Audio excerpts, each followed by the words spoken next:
Rob Almeida is from Captain G. He's here to discuss these rescue efforts. Thanks so much for joining us. I guess a lot of people might be asking, how can a disaster like this happen? And it seems like everyone's in life vests, the boats got there quickly, and yet we have so many still missing, so many have died. How does all of this come together like that, would you say? I mean, this is the 100th such incident to happen in the past, well, since 2002, and it won't be the last this year, I'm sure. I mean, at the end of the day, it seems like at this point, a lot of errors are made by the crew to get the passengers off in time. What led to it? What caused the ship to sink, capsize and sink? It's unclear as to. I haven't seen any pictures yet of any damage, but clearly there was uncontrolled flooding that happened, and the crew wasn't able to handle it. Rob, let's talk a little bit, because this story made a lot of news reports recently. This Nigerian cook who was able to survive in this air pocket for days. And I'm sure these families in South Korea are just hoping against hope that that might be the scenario for them. But how much of a time frame are we looking at in terms of the chances of actually finding survivors? I mean, it really depends if there's any, if and where our air pockets are on the vessel. Off Nigeria, they're on the equator. Big difference there. The water temperature is a big factor, but really hard to say.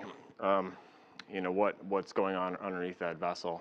One of the things that I found interesting, I saw a piece you wrote, which you kind of compare this to the Costa Concordia and this ship and how quickly they went down.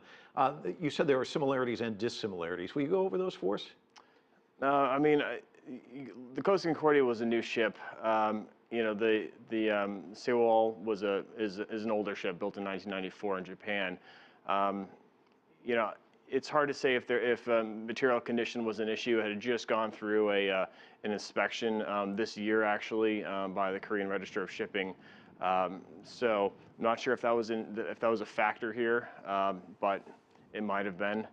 Other issues at hand.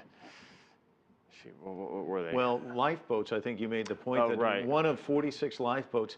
How does something like that happen? People have got to be asking themselves, geez, if you got the lifeboats, they ought to be in the water. Yeah, I mean, it sounds like there's actually 2 lifeboats deployed from most recent reports. But at the end of the day, yeah, the crew didn't react quick enough to get these people off. I mean, in the Costa Concordia situation, they had people were mustered, people were getting stuff done. The crew was actually praised for their ability to get as many people off as they did. In this case, they passed the point of extremis when it came to even having the opportunity to get these people off. By the time they knew that they had to get the people off, it was beyond their ability to even go search the ship or let everybody know. And questions are out there whether or not the announcements were made in time to even let these people know to evacuate themselves. One of the things that I thought was interesting in the piece that you wrote was you mentioned that this probably won't be the last ferry accident that we're likely to see. And I don't, I take ferries all the time. I think they're a great way to get around.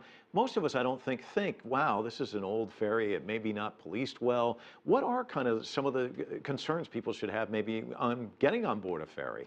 Well, it depends on where you are in the world, I think, in a large degree. I think most people who are watching this program that, you're not going to probably have an issue. But, if you're in some of these super rural areas, third world countries around the world, Indonesia, prime example, these ferries are overcrowded. They're operated beyond their operational limits, beyond their operational lifespan. They don't have the regulatory bodies that we enjoy here in the United States and in other places around the world to regulate passenger safety. These are major factors that come into play here. Well, it's certainly a tragedy. Thank you so much for your insights. Appreciate you coming in and talking to us tonight. Thanks.